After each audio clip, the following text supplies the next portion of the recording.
గోవిందా పాలు లేకుండానే వైకాపా హయాంలో నెయ్యి ఎలా తయారైందని రాజమహేంద్రవరం సిటీ ఎమ్మెల్యే ఆదిరెడ్డి శ్రీనివాస్ ప్రశ్నించారు. చేసిన తప్పు సరిదిద్దుకునే ప్రయత్నం చేయకుండా ఇంకా అలాగే మాట్లాడుతున్న వైసీపీ నాయకులకు ఎప్పటికీ బుద్ధి రాదని ఎద్దేవా చేశారు.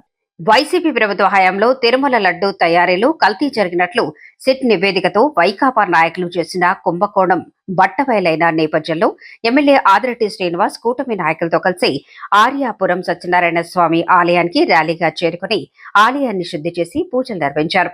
ఆదిరెడ్డి మాట్లాడుతూ తాము ప్రతిపక్షంలో ఉన్నప్పుడే తిరుమల లడ్డూ కల్తీపై గట్టిగా అనుమానం వ్యక్తం చేశామన్నారు. నాడు తాము ఏవైతే ఆరోపణలు చేశామో నేడు సుప్రీంకోర్టు ఆధ్వర్యంలోని సిట్ దర్యాప్తులో అవే నిజాలని నెగ్గు తేలాయన్నారు. ఇది తెలుగుదేశం పార్టీ నైతిక విజయమన్నారు.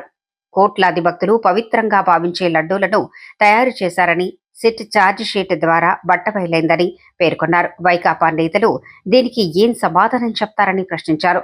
షట్టివలిజ corporation chairman Kodupudi Satyababu, Janasena city in-charge Anusri Satyanarayana, corporation అధ్యక్షుడు వై శ్రీను, టీడీపీ నగర అధ్యక్షుడు మజ్జి రాంబాబు, ఆలయ చైర్మన్ మల్లా వెంకటరాజు, వైవేడి ప్రసాద్, వర్రి శ్రీనివాస్, కాశీ నవీన్, కోసూరి చండీప్రియ తదితరులు పాల్గొన్నారు.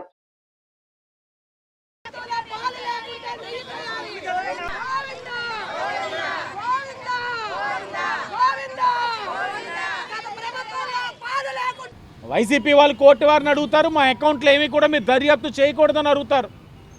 వైసీపీ పార్టీ వాళ్ళు అడుగుతారు, కోర్టుని ఆశ్రయిస్తారు. మాకు ఏ విధమైన కల్తీ నెయ్యి గురించి ఎవరు కూడా మాట్లాడొద్దని కోర్టులో స్టే వేస్తూ ఉన్నారు. కల్తీ నెయ్యి గురించి మాట్లాడకూడదా? మరి ఇంక దేని గురించి మాట్లాడాలి? 20 కోట్ల లడ్డు ఏదైతే ఈ 5 సంవత్సరాల్లో మీరు ఈ సింథటిక్ నెయ్యి వాడటం వల్ల భక్తులు సేవించున్నారో మహాప్రసాదం కింద భావించి అది తిన్నవారు ఒక మనోభావాలు దెబ్బతిన్న తర్వాత మాట్లాడకుండా ఎలా ఉంటారండి? ఎంతటి అరాచకం, ఎంత దారుణం వైసీపీ వాళ్ళు చేసింది. పైపెచ్చి ఇంకా సమర్థించుకుంటున్నారంటే వీళ్ళకి అసలు వైసీపీ వాళ్ళకి సిగ్గు లజ్జ లేనివారు.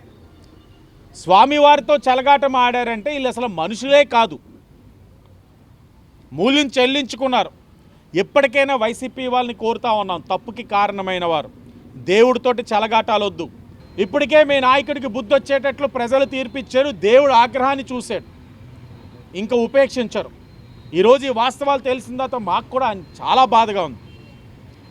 ఇప్పుడే మేము మా రాజమండ్రి సిటీ నియోజకవర్గంలోని ఈ సత్యనారాయణ స్వామి దేవాలయంలోని ఈ నీళ్ళతోటి శుద్ధి చేస్తూ స్వామివారికి అభిషేకం చేసి రాష్ట్రమే కదా మనమే కదా అని చెప్పి ఆ దేవుని ప్రార్థిస్తూ ఉన్నాం. వైసీపీ వాళ్ళు చేసిన తప్పులు క్షమించండి. దేవుని యొక్క ఆగ్రహం ఈ రాష్ట్రం పైన ఉండకూడదు. వీళ్ళకి ఎలాగైనా బుద్ధి లేదు, మాకు బాధ్యత ఉంది కాబట్టి చేస్తాం.